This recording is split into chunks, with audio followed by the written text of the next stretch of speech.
अस्सलाम वालेकुम। Knowledge bundle में मैं आपकी होस्ट एक बार फिर आपकी खिदमत में हाजिर हूँ।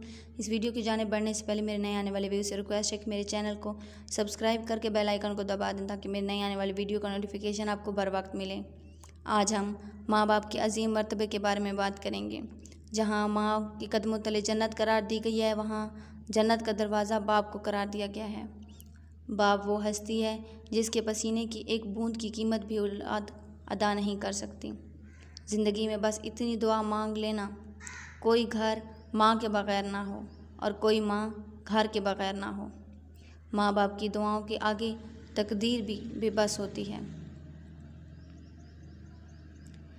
नबी अकरम सल्लल्लाहु अलैहि वसल्लम ने इरशाद फरमाया, जो चाहे कि बाप की कब्र में उसके साथ हुस्न सलूक करे, वो बाप के बाद उसके अजीज़ों दोस्तों से नेक बर्ताव रखे।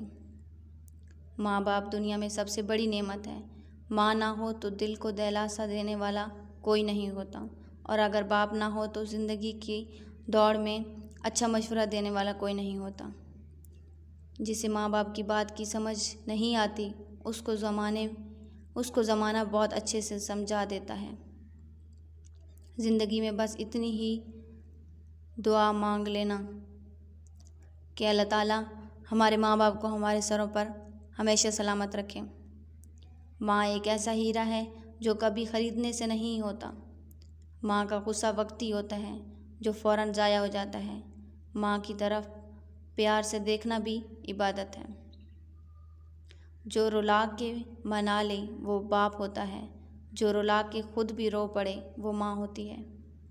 सुबह सुबह और कोई नेकी का काम ना कर सको तो माँ बाप के चेहरे की तरफ मोहब्बत से देख लिया करो। 70 मकबूल हज का सवाब मिलता है। बाप एक ऐसी किताब है जिस पर बहुत सी तजर्बात तहरीर होते हैं जो ज़िंदगी गुजारने में रहनुमाई करते हैं, इसलिए उसे अपने से कभी दूर मत रखें। सबसे बुरा वक्त वो है जब तुम्हारे गुस्से के खौफ से तुम्हारे माँ बाप अपनी ज़रूरत और नसीहत करना छोड़ दें। माँ बाप की तकलीफ़ को नज़रअंदाज मत कीजिए। ये जब बिछड़ जाते हैं तो रेशम के तकिए पर भी नींद नहीं आती। आज तक के लिए इतना ही। इंशाअल्लाह एक नई वीडियो के साथ आपकी खिदमत में दोबारा हाजिर होंगी। तब तक के लिए अल्लाह।